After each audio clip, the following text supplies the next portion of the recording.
everybody, today I'm going to read Peter Rabbit, the tale of a naughty little rabbit based on a story by Beatrix Potter. In a snug little burrow beneath a tall fir tree, in the heart of a wood lived a family of rabbits. There was Mrs. Rabbit and her 3 little daughters, Flopsy, Mopsy and Cottontail. They were as good as gold. And then there was Peter. Here he is. Look. One naughty little rabbit wearing his smart new coat. Today Mrs. Rabbit had some shopping to do. You can play outside while I'm gone, she said. But remember, stay away from Mr. McGregor's garden. Mr. Rabbit had visited once, and he never came home. While Mrs. Rabbit was out, Flopsy, Mopsy and Cottontail busied themselves like good little bunnies picking wild blackberries for tea. But not Peter. He ran straight to Mr. McGregor's garden. Look, here he is, squeezing himself under the gate, the naughty little rabbit. First, Peter ate some juicy fresh lettuces. Then he gobbled some crunchy green leaves. Then he nibbled some spicy red radishes. Soon Peter's tummy began to feel a bit funny, so he looked around for some parsley. But instead he found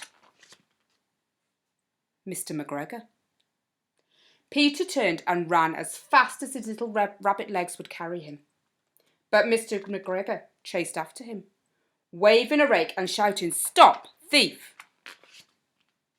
Poor Peter was very frightened. In his panic, he couldn't remember the way back to the garden gate. He ran back and forth all over the garden with Mr. McGregor close behind him. Here he is, look, one naughty little rabbit running for his life. As Peter dashed through the vegetable patch, one of his shoes came off. Peter kept running. He lost his other little shoe in the potatoes. Without his shoes, Peter ran even faster. Straight into the net ran the gooseberry bushes. The big brass buttons of Peter's blue coat got tangled up. Suddenly, Mr. McGregor appeared over him. "You wretched little rabbit, I'll have you for my dinner," growled Mr. McGregor. Peter wriggled and squirmed to get free. And just before Mr. McGregor could trap him, Peter escaped. "Maybe I'll be safe in the tool shed," thought the scared little rabbit. A big green watering can seemed like the perfect hiding place, until Peter discovered how much water there was inside.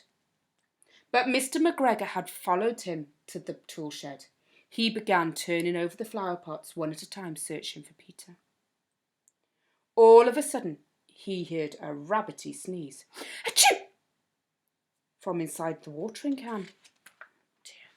Poor Peter was out of the can in a flash. He ran away as fast as his little rabbit legs would carry him. He found his way at last back to the garden gate.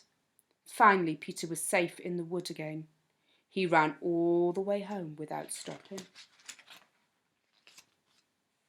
Mr. McGregor found the 2 shoes and the new blue coat that Peter had left behind. He made them into a scarecrow to frighten away the birds.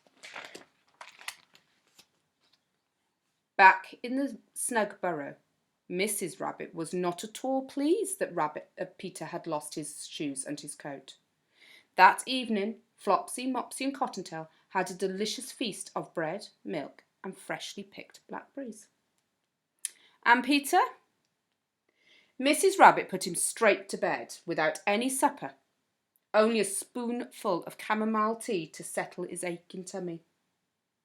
Look, here he is, one naughty little rabbit feeling rather sorry for himself.